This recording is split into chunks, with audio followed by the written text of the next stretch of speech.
শবে বরাতের রাত্রে এক বাড়িতে পাঞ্জাবি খোঁজাখুঁজি নিয়ে মারপিট শুরু, ঝগড়া শুরু। ঝগড়ার কারণ কি? বলছে আব্বা আজকে শবে বরাতের দিন নামাজ পড়তে যাবে, পাঞ্জাবি খুঁজে বার করে দিই। আল্লাহ নবীর কাছে খবর চলে গেল, নবীর এক সাহাবী নাম তার হযরত আম্মারকে আগুন ধরিয়ে দেওয়া হয়েছে। আম্মার রাদিয়াল্লাহু তাআলা আনহু ঈমান এনেছে তারা ব্যতীত, ওয়া আমিলুস সালিহাত, এবং যারা ভালো কাজ করেছে তারা ব্যতীত। সুবহানাল্লাহ বলে। অতাওয়াসাউ বিল হাক্কি অতাওয়াসাউ বিস সাবর, যারা একে অন্যের উপরে একে অন্যের জন্য উপদেশ দেয় সত্যের। কিসের? সত্য, সত্যের বা হকের। হকটা কি? হক হলো ইসলাম, হক হলো কোরআন। জোরে বলুন সুবহানাল্লাহ। আর পরে আল্লাহ বললেন সবরের, সবরের। যখন তোমরা হক নিয়ে চলবে পৃথিবীর মধ্যে, যখন তোমরা ইসলাম নামে হকটা পৃথিবীর জমিনে মান্যতা দেওয়ার চেষ্টা করবে, হক যেখানে থাকবে বাতিল সেখানে বাতিল পক্ষ দাঁড়াবে হককে প্রতিহত করার জন্য। তবে আমি আল্লাহ বলছি, হক নিয়ে চলার জন্য, হক নিয়ে থাকার জন্য, হক নিয়ে বলার জন্য, হকের প্রচার প্রসার করার জন্য পৃথিবীর মধ্যে যত বিরোধিতা আসুক না কেন, যত আঘাত আসুক না কেন, যখন আঘাত আসবে তখন তোমরা সবরে জামিল, সবর, ধৈর্য ধারণ করবে। আল্লাহ বলছেন যত বেশি ধৈর্য ধারণ করবে আর যত বেশি সবর করবে, হক নিয়ে থাকার কারণে, হক নিয়ে চলার কারণে, হক নিয়ে বলার কারণে, আমি আল্লাহ বলছি তোমাদের পুরস্কারটাও তত বড়, তত বেশি দেব। জোরে বলুন সুবহানাল্লাহ। ইসলামের জন্য, কোরআনের জন্য সবচেয়ে বেশি যারা ত্যাগ স্বীকার করেছেন, সবচেয়ে বেশি যারা স্যাক্রিফাইস করেছেন, সবচেয়ে বেশি যারা আত্ম বলিদান দিয়েছেন, তারা হলেন সাহাবায়ে কেরাম। তারা কারা? জোরে বলেন।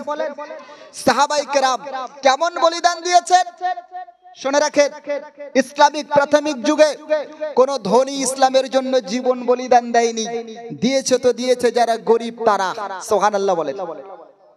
হযরত আম্মারের মতো সাহাবী, হযরত সুমাইয়ার মতো সাহাবী, সুমাইয়া রাদিয়াল্লাহু তাআলা আনহাকে অনেকে তার নাম শুনেছেন, তার পরিচয়টা একটু মাথায় রাখেন।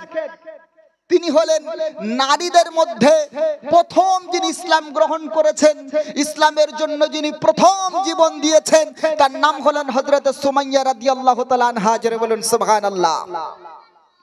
তার অপরাধটা কি?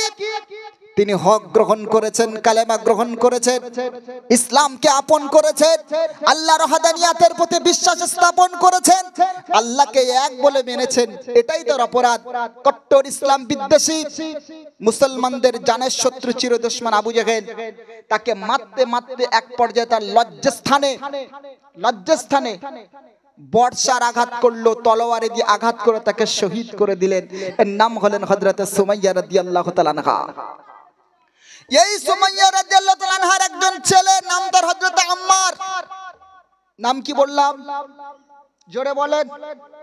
হযরত আম্মার ইনি হলেন হযরত সুমাইয়া রাদিয়াল্লাহু তাআলা আনহা লাখতে জিগার। তার নারী ছাড়া তার রেখে যাওয়া সম্পদ, নাম হলো হযরত আম্মার রাদিয়াল্লাহু তাআলা আনহা। মায়ের দীক্ষায় তিনিও দীক্ষিত, তিনিও ইসলামকে আপন করে নবী মুহাম্মদ সাল্লাল্লাহু আলাইহি ওয়াসাল্লামকে সত্য নবী মেনে আল্লাহর ওয়াহদানিয়াতের প্রতি, খোদায়ের প্রতি তিনিও ঈমান এনেছেন। ঈমান আনার জন্য মক্কার ইসলামের চিরশত্রু, মুসলমানদের জানের দুশমন, ওই যে আবু জেহেলের দল, গোষ্ঠী, উতবার দল, সাইবার দল, ওই যে মুনাফিক আব্দুল্লাহ ইবনে উবাই ইবনে সুলুলের দল, তাকে ধরলো। উত্তপ্ত মরুভূমির বালির উপরে মারতে মারতে, তাকে টানতে টানতে পিঠের গোশতগুলো ছিঁড়ে গেছে। যত মারে উনি তত আল্লাহ আল্লাহ জবান দিয়ে উচ্চারণ করে। জোরে বলুন সুবহানাল্লাহ। আবু জেহেল বলে, আম্মার, পৃথিবীর ভিতরে যদি বাঁচতে চাও ইসলাম ছেড়ে দাও, বেঁচে যাবে। বলল আমি পৃথিবীতে বাঁচতে চাই না, একটু তো আমার একটা জীবন। শুনে রাখো, আল্লাহ যদি আমার শত জীবন দেয়, আমি ওই শত জীবন আল্লাহর জন্য, আল্লাহর দ্বীনের জন্য কুরবানি করতে প্রস্তুত। তারপর আমি ইসলাম ছাড়তে প্রস্তুত নই। জোরে বলুন সুবহানাল্লাহ। সেই ঈমানের বলে আমাদেরকে বলিয়ান হতে হবে। শুধু ওয়াজ শুনলে আর শবে বরাতের রাত্রে বাপ মায়ের কবরের জিয়ারত করলে ওলি আল্লাহদের দরবারে চলে গেলে হবে না। ইসলামের দায়িত্ব শেষ মনে করলে হবে না। আমি আপনাদের একটা বাস্তব কথা বলি, ইসলাম কেমন মানছি আমরা। বাস্তব, শবে বরাতের রাত্রে এক বাড়িতে পাঞ্জাবি খোঁজাখুঁজি নিয়ে মারপিট শুরু, ঝগড়া শুরু। ঝগড়ার কারণ কি? বলছে আব্বা আজকে শবে বরাতের দিন নামাজ পড়তে যাবে, পাঞ্জাবি খুঁজে বার করে দিতে বলে খুঁজে পাচ্ছে না, তাড়াহুড়ো, ওদিক দেরি হয়ে যাচ্ছে, নামাজের লোক দাঁড়িয়ে গেছে, এদিকে পাঞ্জাবি খুঁজে পাচ্ছে না, এই জন্য ঝগড়া। কেমন মুসলমান দেখে, মানে পাঞ্জাবির সঙ্গে এমন কানেকশন, এমন সম্পর্ক, ও এমন মুসল্লি পাঞ্জাবি কোথায় রেখেছে খুঁজে পাচ্ছে না, আর সেই খুঁজে পায়নি বলে বাড়িতে ঝগড়া, সংঘাত, ঝামেলা। বলে শবে বরাত কবে বলেন দিনে হুজুর? বলে কেন আজকে? তা বলতেছে আচ্ছা আজকে। বলে হ্যাঁ। আপনি জানেন না কি প্রস্তুতি নিয়েছে? বলছে কেন? গরুর গোশ কিনেছি আর বাড়ি রুটি করছে মেয়েরা, শবে বরাতের প্রস্তুতি। বুঝতে পারছেন? হযরত আম্মার রাদিয়াল্লাহু তাআলা আনহু গায়ে আগুন ধরিয়ে দিলে, হকটাকে ছেড়ে দিও, হক থেকে সরে যাও, ইসলাম থেকে দূরে চলে আসো, প্রাণে বেঁচে যাবে। আম্মার রাদিয়াল্লাহু তাআলা গায়ে আগুন ধরিয়ে দিল, দাও দাও দাও দাও করে জ্বলছে। আচ্ছা, একটা জীবন্ত মানুষের গায়ে যদি আগুন ধরিয়ে দেওয়া হয়, মরুভূমির উত্তপ্ত বালির উপরে ছটফট করে লোকটা, বাঁচাও বাঁচাও, পানি দাও, প্রাণে মরে গেলাম। তো আপনাদের মনে তো একটু মায়া সঞ্চয় হবে, দয়া সঞ্চয় হবে, যে একটা জীবন্ত মানুষকে পুড়িয়ে মেরে ফেলা হচ্ছে, তাকে একটু পানি দিই, হবে না? হবে না? আর এখানে না বলে।